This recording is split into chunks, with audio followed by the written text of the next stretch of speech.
Olemme Sari ja Arto, suomalainen pariskunta, joka toteutti unelmansa ja muutti pääkaupunkiseudulta Piemonten maaseudulle. Remontoimme yli 100-vuotiasta 664 taloa 450 metrin korkuisen kukkulan päällä Monferraton viinialueella. Haaveenamme on remontoida ja sisustaa talon pieni majatalo, keramiikkapaja ja tilausravintola sekä oma kuntosali.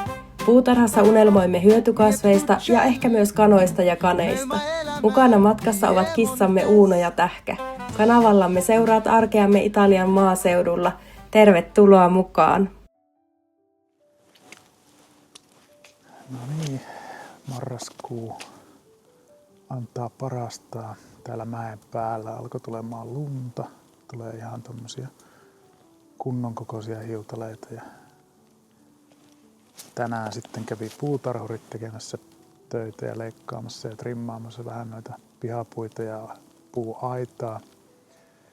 Ja samalla kun heillä oli nosturit, niin oltiin ostettu tommonen jouluvalo, joka sitten tuohon meidän korkeaan pihapuuhun viriteltiin. Sopivasti kun alkoi lunta satamaan, niin saatiin jouluvalot paikoilleen. On se korkea. On se korkea ja hienon näköinen, mutta mua häiritsee nyt aika paljon, että me ei tajuttu katsoa tuota valon väriä. Niin nyt se on keltainen ja tuo perkola on. Kieltämättä se näyttää vähän hassulta, mutta en jaksaisi kyllä alkaa ottaa perkolaakaan virittää uusiksi. Eikä siinä pysty vaihtaa sitä sävyä niissä valoissa. Mä katsoin, että ei ne ollut sellaiset. Jaa. Mutta ehkä me ratkaistaan se niin, että silloin kun on tuo puuvalo päällä, niin otetaan tuo perkolan valo pois, koska tuo puuha on vain jouluaikaa, ei me tuota kesällä viiti pitää. Ei. Joulun kellot soi. Voi olla, että aamulla joko lunta on vielä tai sitten sitä ei ole. Tällä hetkellä ainakin sitä tulee ihan mukavasti. Miltä nyt tuntuu, kun lähdettiin talvia pakko Italiaan? Ja Tuntuu, että pitäisi tuo portti kyllä laittaa kiinni. Siltäkö tuntuu? Niin.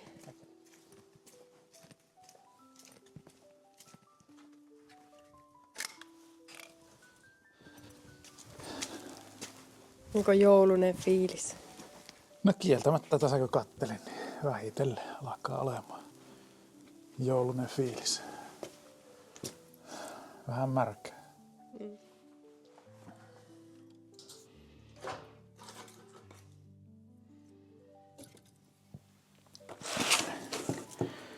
Sytyykkeenä käytetään tämmöisiä, mitähän nämä ois, tämmöisiä puusta tehtyjä sytykkeitä. Nämä on ihan hyvin toiminut.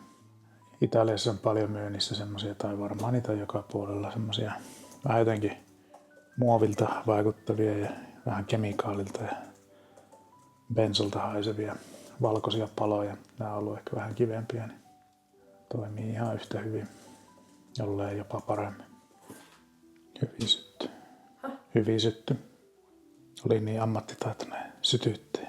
Niin, mutta kuiskaileva sytyttäjä ei. Kuiskaileva tullimies. Kuiskailla vaikka minkälaisia juttuja ja kaikki kuuluu sinne nauhalle.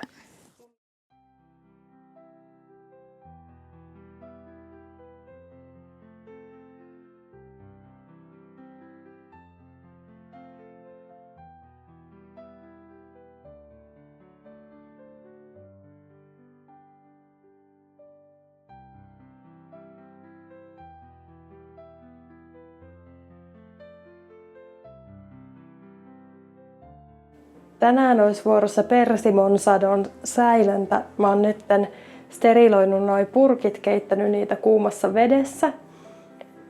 Ja täällä on nyt valmiiksi pilkottuna 26 persimonia.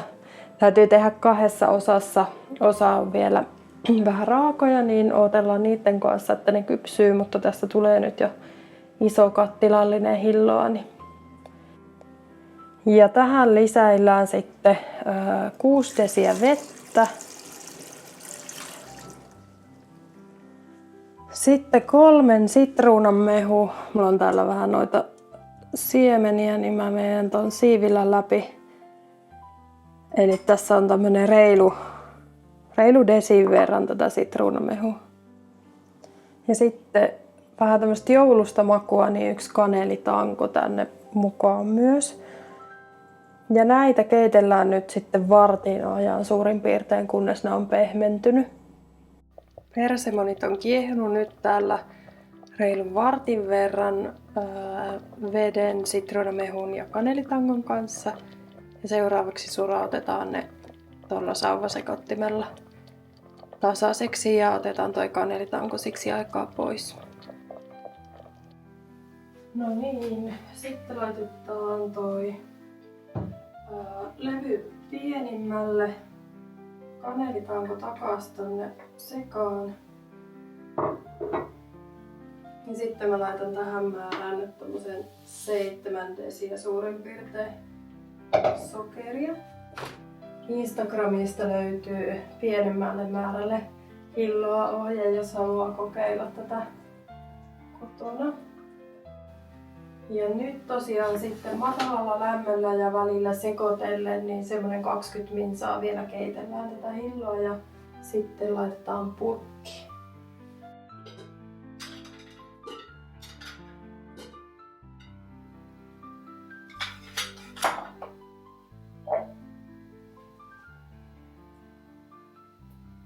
Tässä on ehkä vähän jotain samaa kuin omenasosseessa, varsinkin nyt kun tässä on tätä kanelia.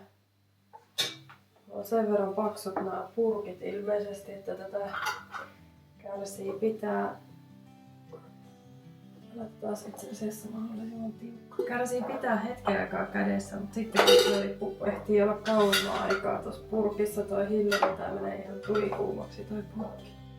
Italiassa aika paljon edelleen säilytään ja ihmisillä on ulkona kaasulla toimivat keittimet, joilla ne keittää kattilassa sitten ensin näitä, mitä ovat tekemässä, ja sitten sen kuumennuksen näille purkeille tekevät siinä. Mäkin ajattelin nyt, yleensä jos mä oon Suomessa tehnyt hilloja, niin mä oon jättänyt vaan niinku vähän, mutta sitten täällä on tapana keittää vielä nämä purkit, jolloin se säilyy vielä paremmin ja se imasee ton kannen silleen sisään, niin kokeillaan sitä nyt, kun tätä tulee aika paljon, niin jos tää sit säilyisi mahdollisimman pitkään. Eli mulla oli 26 persimonia, niin siitä tuli 5,5 purkkia. Näiden purkkien keitto. On kyllä vähän siinä ja tuossa tää kattila, että riittääkö tää. Tämä on ainakin sopivasti 2 erässä. Saisi olla vähän syvempi kattila. Nyt on sitten puolestaan vuorossa purkkien keitto, eli tällä parannetaan vielä ton hillon säilyvyyttä. Eli nämä purkit pitää olla tuolla veen alla kunnolla ja niitä keitellään vielä semmoisen 10 minuuttia tällä tavalla. Yritin katsella isompaa kattilaa kaupasta, mutta valitettavasti ei löytynyt, niin nyt mennään tällä vanhalla kattilalla, mutta jatkaa ajatellen kyllä tarvii hankkia isompi kattila tähän hommaan, nyt on vähän melko täynnä toi. Ja tonne purkkien alle olisi hyvä mahtua ritilä, niin tässä kattilassa ei nyt sit mahu, niin siinä on pieni riski, että sit halkee noi purkit. Mutta ei liian kovalla lämmöllä saa pitää, niin jospa ne säilys ehjinä.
Tänään on taas vähän aurinkoisempi päivä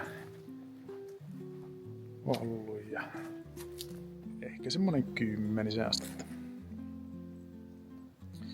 Vuorekki on näkynyt koko päivä. Nyt menee vähän sumuun, mutta aamulla näkyy kauniisti, kun aurinko paistoi sinne. Mutta niin kuin näkee, niin aika syksystä on. Mennäänpä tekee vähän puita.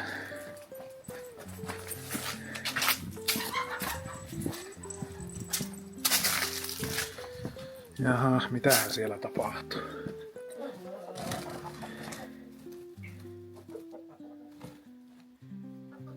Mitä siellä tapahtuu?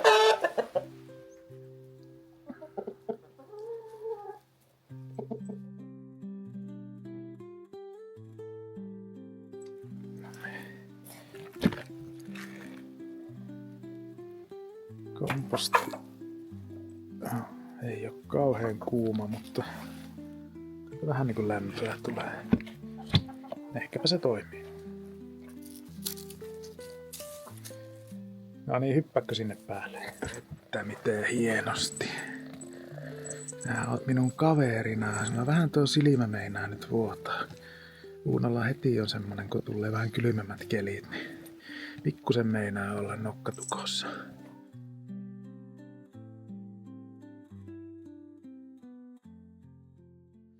Iskemään muutama puu tosta.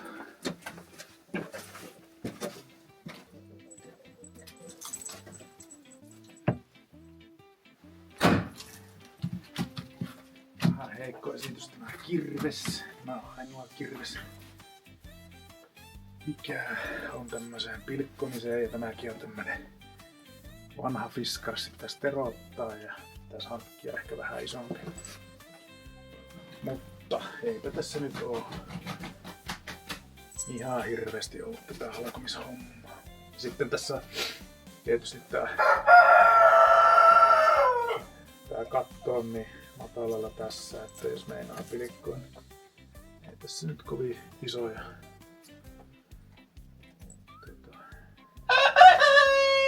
iskuja pysty tekemään. Vähän oksanen.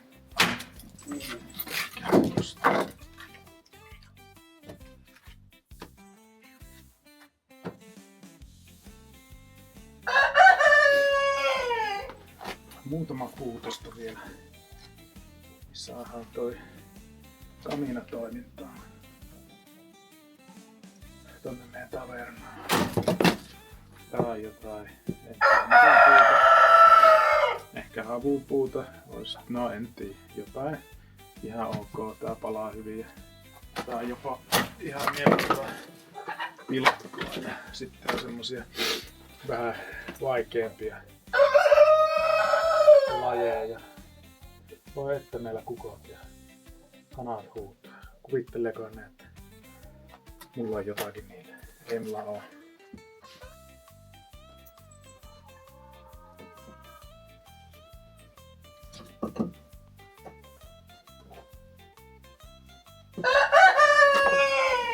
No niin, uuni nyt. Nähän pois veestä. Ei tuu mitään vahinkoa. No sitten tässä on kans ihan ok. Tää taas on vähän kevyempää puulajia kaajattu tosta meidän pihalta. Ihan hyvin sekin palaa. Ja jopa pilkkoontuu. Sitten on, ettei tää nyt ois vaan viikunaa on sitten taas todella heikko esitys. Tää ei ollut viikunaa, koska tää meni niin helposti. Tästä viikunaa. Vois kuvitella, että ei oo homma eikä mikään pistää palasiksi. No katsotaan. Ehkä tulee demo-efekti ja tää meneekin ihan ok. Epäilin. No niin. Uunamepä pois.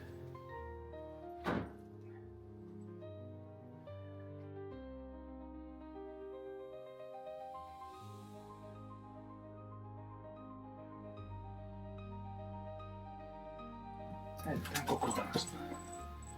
Niin se meni.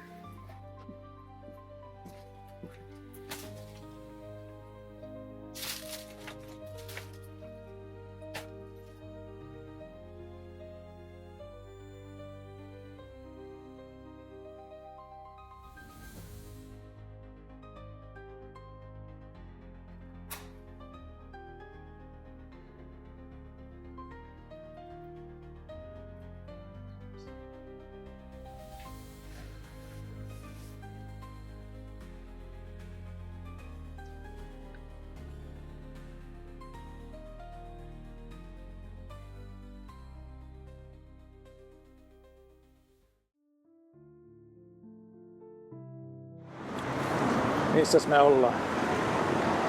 Hyvä kysymys. Ei tiedä itse. Sinä olet ajanut tän. Totta, mutta en tiedä kyllä itekään, että missä ollaan. Ollaan Alessandriassa, sen verran mä tiedän. Ja sen tiedä, mitä me tultiin tekemään tänne. Joo, ompelukone on ollut korjauksessa ja toivotaan, että se on nyt ollut siellä pari viikkoa. Sen piti olla viikossa valmis ja ne aikoi soittaa, mutta ei ole kuulunut mitään, niin nyt me vaan päätettiin, että mennään katsoa, että onko se valmis vai ei. Joo. No toivotaan. Tänne on kuitenkin jonkun verran matkaa, niin ei olisi turha reissu. Joo, jospa niillä on vaikka puhelinnumero mennyt hukko.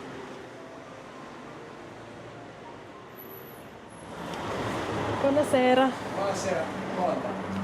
No niin, miten kävi? Oliko No niin, valmis? oli valmis ja 3 kuukauden takkuukin vielä, että Oho. mitä vaan tulee, niin saa korjauksen. Oli ollut valmis jo ilmeisesti aiemmin, mutta ei ollut soitettu, kun se, joka soittelee, niin ei osaa englantia, niin Aha, ei oliko ollut se edes yrittänyt soittaa. Oliko se jättänyt jonkun Se oli jättänyt jonkun lapun että siihen englanniksi? pöydälle. Niin, vissiin tämä olisi pitänyt soittaa, mutta kun mä en tiedä sitten mistä se heti ties, kun mentiin sinne, niin se heti sanoi, että teille ei ole soitettu. No ehkä ei ollut sitten soiteltu muillekaan niin. Mutta silti oli valmis. No, hyvä kun mentiin. Niin Joo, hyvä oli. Ois se soittanut, mutta Ois se varmaan lopulta soittanut, mutta hoituhan se näinkin. joo. Nyt sitten jännitetään, että ollaanko saatu sakkoja.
Kiitos, että olit mukana.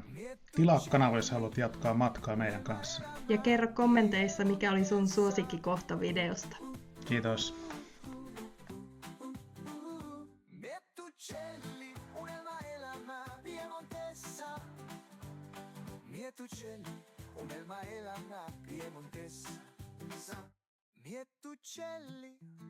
unelma elämä Piemontessa.